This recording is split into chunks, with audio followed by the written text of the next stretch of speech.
यह ऑपरेशन बिजली की रफ्तार की तरह था और दुश्मनों को भागना पड़ गया था। BLA और BYC एक ही चीज़ है, बल्कि मैं कहूँगी कि एक सिक्के के दो पहलू है। इनके जो लीडर्स हैं वो घरों में, ड्राइंग रूम में छुप कर बैठे हैं, मैटर ऑफ फैक्ट सोफों पर बैठे। शलवारों के नीचे जो है ना ट्राउज़र्स पहने थे ताकि मतलब भागने में आसानी हो जाए।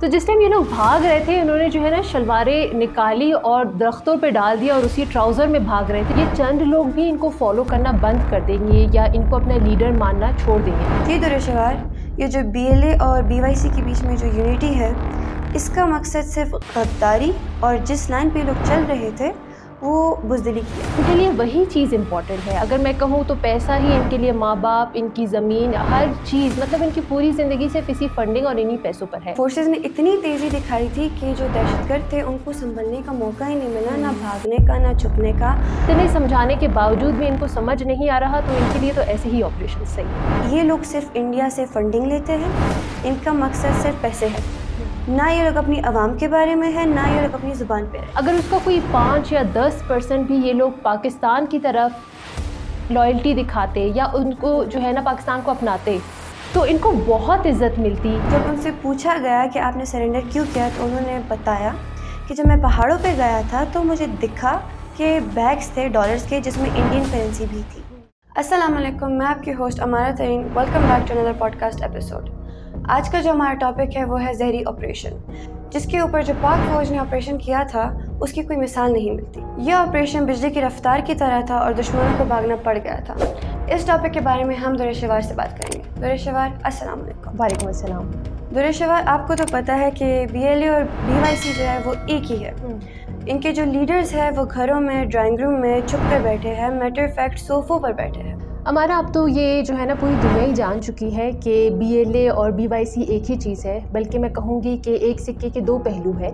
हमने अपने पहले भी एक पॉडकास्ट में इस बारे में बात की थी कि क्योंकि BLA एक दहशतगर्द तंजीम डिक्लेयर हो चुकी थी तो उन्होंने फिर BYC निकाली ताकि, क्योंकि उसके ऊपर अभी तक कोई स्टैंप नहीं लगा है इस चीज़ का कि ये भी इसी के साथ है, तो इन्होंने एक सब ब्रांच खोली है, लेकिन है वो एक ही चीज़। और हमारा आपने बात की है जहरी ऑपरेशन की, तो मैं अपने व्यूवर्स को ये बताती चलूँ कि इस ऑपरेशन के दौरान कुछ दहशतगर्द तो उसी वक्त मारे गए और जो बाकी थे उनको जो है ना बिरयानी छोड़ के हथकड़ी पहनने पे मजबूर कर दिया। जी दुरेशवार, और फोर्सेस ने इतनी तेज़ी दिखाई थी कि जो दहशतगर्द थे उनको संभलने का मौका ही नहीं मिला, ना भागने का ना छुपने का।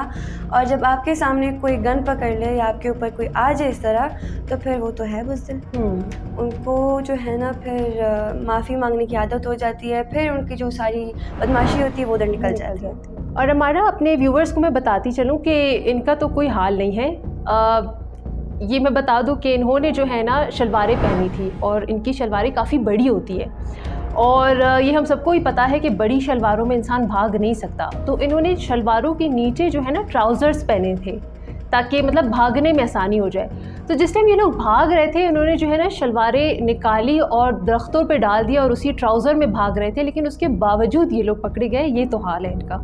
देखिए दुरेशवार, ये तो इनकी बुज़दिली की अलामत है। और इनकी जो शलवारें जो दरख्तों पे लटकी थी उनकी पिक्चर सोशल मीडिया पे थी, और इस तरह के लोग अपनी आवाम के लिए क्या ही कर लेंगे जिनकी शलवारें दरख्तों पे लटकी होती। तो दुरेशवार, ये जो चंद लोग हैं जो इनको फॉलो करते हैं उनको ये दरख्तों को देखना चाहिए और उनके ऊपर जो लटकी हुई शलवारें उनको भी देखना चाहिए और फिर सोचना चाहिए कि ये इनके लीडर्स हैं। बिल्कुल हमारा सही कहा आपने। और मैं समझती हूँ कि ये जो इंसिडेंट हुआ है, ये जो ऑपरेशन हुआ है, इसके बाद ये जो जैसे आपने कहा कि ये चंद लोग भी इनको फॉलो करना बंद कर देंगे या इनको अपना लीडर मानना छोड़ देंगे, क्योंकि जाहिर सी बात है अगर लीडर होता है तो लीडर कभी भागता नहीं है, ठीक है, वो भी शलवारें निकाल के दरख्तों पे। तो आई गेस मुझे उम्मीद भी है और मुझे पूरा यकीन है कि अब उनको जो है ना इनकी सच्चाई मालूम हो चुकी है। जी दुरेशवार, ये जो BLA और BYC के बीच में जो यूनिटी है, इसका मकसद सिर्फ गद्दारी और जिस लाइन पे लोग चल रहे थे वो बुज़दिली की है। और अब आवाम समझ चुकी है कि ये लोग सिर्फ इंडिया से फंडिंग लेते हैं, इनका मकसद सिर्फ पैसे है, ना ये लोग अपनी आवाम के बारे में है, ना ये लोग अपनी ज़ुबान पे रहते हैं। बिल्कुल हमारा, और ऐसा नहीं है कि इन पे जो है ना ऐसे ही हमले कर दिए गए। इनको समझाने की बहुत कोशिश की गई है।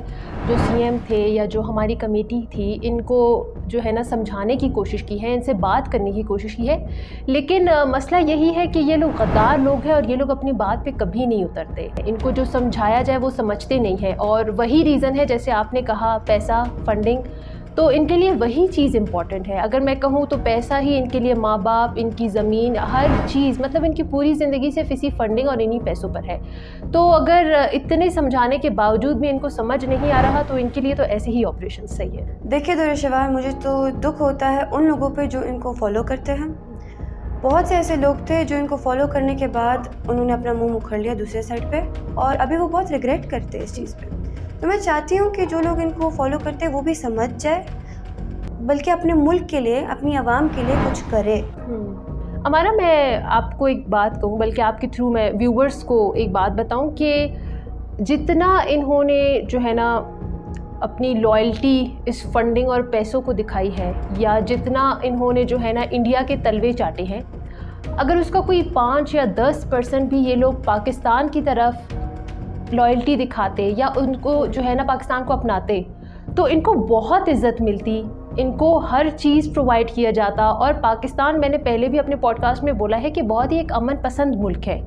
हमारे लोग ऐसे नहीं हैं, स्पेशली हमारे बलूचिस्तान के तो बिल्कुल भी ऐसे लोग नहीं हैं। आज अगर बदनाम है तो इन्हीं लोगों की वजह से बदनाम है। तो अगर ये चाहते तो इस मुल्क को, इस शहर को अपना सकते थे। और फिर ये लोग देखते कि अगर ये लोग 5-10% अपनाते हैं तो हमारी तरफ से कितनी परसेंटेज इसको अपनाने के लिए मिलता। लेकिन फिर वही बात है कि इनके दिमागों में एक चीज़ फीड की गई है कि बस पैसा, आपको कहीं से पैसा मिल रहा है, फिर वो चाहे आप जान के बग़ैर फ़िक्र करें या फिर एक इंसान की जान की कीमत लगाते हुए आप उस पैसे को लेकर उस जान को ख़त्म करो, आपको फिर कोई फ़र्क नहीं पड़ता। अगर ये लोग ये चीज़ ना करते और आज हमारे साथ होते, तो आई गेस ये लोग इस हालत में भी नहीं होते कि ये लोग अपने शलवार फेंक रहे हैं दरख्तों पे, इनको उसी मोमेंट पे मारा जा रहा है। वो एक कहते हैं ना, मुझे बड़ा अफसोस हुआ कि बिरयानी खाने के भी इनको जो है ना मौका नहीं मिला गया।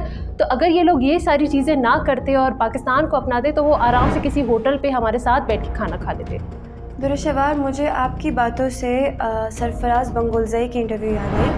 मैं अपने व्यूअर्स को बताते चलूँ कि वो BLA के कमांडर होते थे। जब उनसे पूछा गया कि आपने सरेंडर क्यों किया, तो उन्होंने बताया कि जब मैं पहाड़ों पे गया था तो मुझे दिखा कि बैग्स थे डॉलर्स के जिसमें इंडियन करेंसी भी थी। तब मुझे पता चला कि ये इंडिया ने फ़ंड किया हुआ है, हमारे पास जो असली है वो भी इंडिया से आते हैं। उनको तब पता चला कि जो BLA वाले जो पहाड़ों पे बैठे हुए वो अपनी आवाम को बेवकूफ़ बनाए। तब उन्होंने बोला कि सरफराज बंगोलज़ई ने, तब उन्होंने ख़ुद बोला कि मैं आज एक प्राउड पाकिस्तानी हूँ, और उन्होंने बोला कि मैं अपनी स्टेट के साथ खड़ा होता हूँ। बिल्कुल हमारा, और एक और भी मुझे इसी तरह का याद आया, गुलजार इमाम शंबे नाम है उस बंदे का, और उसकी भी सेम यही ही कहानी थी कि उन्होंने भी यही सारी चीज़ें देखी और उसके बाद उन्होंने सरेंडर किया। और आप एक चीज़ नोट करें कि जो भी पहाड़ों पे जाता है वो आके वापस सरेंडर करता है और मुल्क को अपना समझता है, क्योंकि वहाँ जाके उनको जो है ना उनकी रियलिटी पता चल जाती है। अब जो हमारे लोग हैं वो इन्हीं 2 लोगों की एग्जांपल ले ले कि वहाँ जाके वो लोग सच्चाई देख कर आए हैं। अगर वो वहाँ से आए हैं, उन्होंने सरेंडर करके ये बोला कि हम पाकिस्तान आर्मी के साथ हैं और हम पाकिस्तानी हैं, तो देयर इज़ अ रीज़न जो इन्होंने ऐसा बोला है। और ये चीज़ हमारे व्यूअर्स को, हमारी आवाम को, हमारे पूरे मुल्क को समझनी चाहिए कि पाकिस्तान ही हमारा मुल्क है और हमारी आर्मी ही हमारी अपनी है, और ये बाकी ये BLA, ये BYC, ये कुछ नहीं है, ये सिर्फ़ और सिर्फ एक धोखा है। जी दुरुशवार, आपने बिल्कुल बहुत अच्छा पॉइंट बोला यहाँ पे, और थैंक यू सो मच, आपने फिर हमें टाइम दिया हमेशा के लिए। और thank you so much viewers को भी, हम आपके कमेंट्स पढ़ते रहते हैं और थैंक यू, आप हमारी बातें सुनते हैं। अगले पॉडकास्ट तक अल्लाह हाफ़िज़।